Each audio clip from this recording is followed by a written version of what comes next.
ان کی روحوں کو آئندہ سال مقررہ وقتوں پر یعنی طے کیے گئے وقتوں پر قبض کرنا۔ پیارے دوستوں، اس رات میں لوگوں کے زندگی اور موت کا فیصلہ ہو چکا ہوتا ہے، جبکہ لوگوں کے حالات یہ ہوتے ہیں کہ وہ اپنی دنیا میں مگن ہوتے ہیں۔ کوئی اپنا بینک بیلنس بڑھانے کے چکر میں ہوتا ہے، تو کوئی اپنی کوٹھی اور بنگلہ تیار کرنے کی کوشش میں لگا ہوتا ہے، تو کوئی اپنی شادیوں کی تیاریوں میں لگا ہوتا ہے، جبکہ وہ یہ نہیں جانتا کہ اس کا نام مردہ لوگوں کے لسٹ میں لکھا جا چکا ہے۔ حضرت عثمان بن محمد رضی اللہ تعالی عنہ سے مروی ہے کہ سرور کائنات حضرت محمد مصطفیٰ صلی اللہ تعالی علیہ وآلہ وسلم نے ارشاد فرمایا کہ ایک شعبان سے دوسری شعبان تک لوگوں کی زندگی ختم کرنے کا وقت اس رات میں لکھا جاتا ہے، یہاں تک کہ انسان شادی بیاہ کرتا ہے اور اس کے بچے پیدا ہوتے ہیں، حالانکہ اس کا نام مردہ لوگوں کے لسٹ میں لکھا جا چکا ہوتا ہے۔ پیارے دوستوں، شب بارات کی ایک بہت بڑی خاصیت یہ بھی ہے کہ اس رات میں اللہ تبارک و تعالی بے شمار لوگوں کی بخشش فرماتا ہے، جیسا کہ حضرت عائشہ صدیقہ رضی اللہ تعالی عنہا بیان فرماتی ہیں کہ ایک رات میں نے حضور اکرم صلی اللہ علیہ وآلہ وسلم کو اپنے پاس نہ پایا، تو میں آپ کی تلاش میں نکلی۔ میں نے دیکھا کہ حضور پاک صلی اللہ علیہ وآلہ وسلم جنت البقیع میں تشریف فرما ہے، اور آپ صلی اللہ علیہ وآلہ وسلم نے فرمایا، کیا تمہیں یہ ڈر ہے کہ اللہ تبارک و تعالی اور اس کا رسول تمہارے ساتھ زیادتی کریں گے؟ میں نے عرض کیا کہ یا رسول اللہ صلی اللہ تعالی علیہ وآلہ وسلم، مجھے یہ خیال ہوا کہ شاید آپ کسی دوسری اہلیہ یعنی دوسری بیوی کے پاس تشریف لے گئے ہیں۔ تو حضور پاک صلی اللہ تعالی علیہ وآلہ وسلم نے ارشاد فرمایا، بے شک اللہ تبارک و تعالی شعبان کی 15ویں رات آسمان دنیا پر اپنی شان کے مطابق جلوہ گر ہوتے ہیں، اور قبیلہ بنو قلب کے بکریوں کے بالوں سے بھی زیادہ لوگوں کی مغفرت یعنی چھٹکارا دے دیتا ہے۔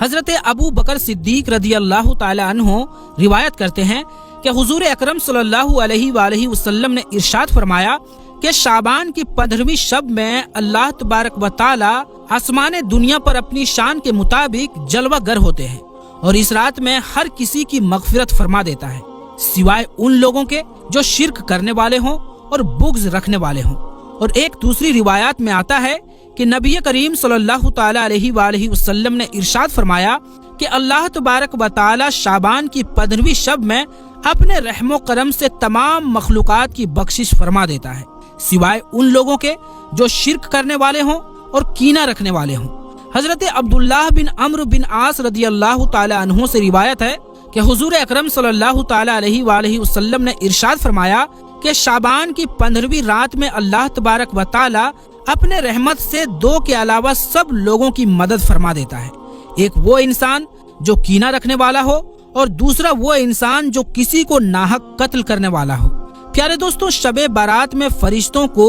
کچھ کام دیے جاتے ہیں، اور شب بارات ایک ایسی رات ہے جس میں اللہ تبارک و تعالی مسلمانوں کی مغفرت فرماتا ہے اور دعاؤں کو قبول کرتا ہے، جیسا کہ حضرت عثمان رضی اللہ تعالی عنہ روایت کرتے ہیں کہ حضور اکرم صلی اللہ تعالی علیہ وآلہ وسلم نے ارشاد فرمایا، جب شعبان کی 15ویں میں رات آتی ہے تو اللہ تبارک و تعالی کے طرف سے یہ اعلان ہوتا ہے کہ ہے کوئی مغفرت مانگنے والا کہ اس کے گناہ بخش دوں، ہے کوئی مجھ سے معافی مانگنے والا کہ اسے عطا کروں۔ اس وقت اللہ تبارک و تعالی سے جو مانگا جائے وہ سب ملتا ہے، وہ سب کی دعا کو قبول فرماتا ہے، سوائے بدکار عورت اور مشرک انسان کے۔ حضرت علی رضی اللہ تعالی عنہ سے روایت ہے کہ غیب بتانے والے آقا و مولا حضرت محمد مصطفیٰ صلی اللہ تعالی علیہ وآلہ وسلم نے ارشاد فرمایا، جب شعبان کی 15ویں رات آتی ہے تو رات کو قیام کرو اور دین کو روزہ رکھو، کیونکہ سورج ڈوبنے کے وقت سے ہی اللہ تبارک و تعالی کی رحمت آسمان دنیا پر نازل ہو جاتی ہے، اور اللہ تبارک و تعالی ارشاد فرماتا ہے کوئی مغفرت مانگنے والا کہ میں اس کو بخش دوں، اور ہے کوئی رزق مانگنے والا کہ میں اس کو رزق دوں، ہے کوئی مصیبت زدہ کہ میں اسے مصیبت سے نجات دوں۔ یہ اعلان سورج نکلنے کے وقت تک اللہ تبارک و تعالی کے طرف سے ہوتا رہتا ہے۔ پیارے دوستوں، حضور اکرم صلی اللہ تعالی علیہ وآلہ وسلم نے ارشاد فرمایا کہ شعبان میرا مہینہ ہے اور رمضان اللہ تبارک و تعالی کا مہینہ ہے۔ روایات میں آتا ہے کہ حضور اکرم صلی اللہ تعالی علیہ وآلہ وسلم ماہ رمضان کے علاوہ شعبان المکرم میں سب سے زیادہ روزے رکھا کرتے، اور اللہ تبارک و تعالیٰ کی عبادت کے لیے تیار ہو جاتے۔ اور حضور صلی اللہ علیہ وآلہ وسلم شعبان المبارک میں بہت زیادہ اللہ تبارک و تعالیٰ کے عبادت کیا کرتے اور صحابہ اکرام کو بھی ایسا کرنے کو کہتے۔ لیکن افسوس کہ آج کے دور میں لوگ اس پاک پوتر رات کو آتش بازیوں میں گزار دیتے ہیں۔ جس رات میں اللہ تبارک و تعالیٰ سے نجات مانگنے چاہیے، اس رات کو آج کے مسلمان فضول خرچی اور آتش بازی میں گزار دیتے ہیں، اور اللہ تبارک و تعالیٰ کو راضی کرنے کے بجائے الٹا ان گناہوں کے اندر ڈوب کر اللہ تبارک و تعالیٰ کی نافرمانیاں کرنے لگتے ہیں اور اللہ تبارک و تعالیٰ کو ناراض کر بیٹھتے ہیں۔ پیارے دوستوں، اس رات کے اندر ہمیں زیادہ سے زیادہ اللہ تبارک و تعالیٰ کی عبادت کرنی چاہیے اور ہمیشہ ہمیشہ کے لیے اپنے گناہوں سے توبہ کرنی چاہیے، کیونکہ ہو سکتا ہے کہ ہمارا نام بھی ان لوگوں کے لسٹ میں لکھا جا چکا ہو جو اس سال میں مرنے والے ہیں۔ ہمیں چاہیے کہ ہم اپنے تمام گناہوں سے توبہ کریں اور اللہ تبارک و تعالیٰ کی بارگاہ میں اپنے گناہوں کی معافی مانگیں۔ پیارے دوستوں، شب بارات کی رات کو اللہ تبارک و تعالیٰ کی بارگاہ میں گزارنا چاہیے اور شب داری کرنی چاہیے، جیسا کہ رسول اللہ صلی اللہ علیہ وآلہ وسلم خود بھی شب داری کرتے اور دوسروں کو بھی شب داری کرنے کی صلاح دیتے اور اللہ تبارک و تعالیٰ کی عبادت کرنے کا حکم ارشاد فرماتے۔ پیارے دوستوں، ایک اور بات بہت سے لوگوں کے دماغ میں آتا ہے کہ کیا شب بارات کو ہمارے گھر کے مرحومین کی روحیں ہمارے گھروں پر آتی ہے یا نہیں؟ اس بارے میں بہت سارے بد مذہبوں کا ماننا ہے کہ روحیں گھروں پر نہیں آتی ہے، اور پیارے دوستوں، ہم اہل سنت والجماعت کا یہ ماننا ہے کہ روحیں اپنے گھروں پر آتی ہے۔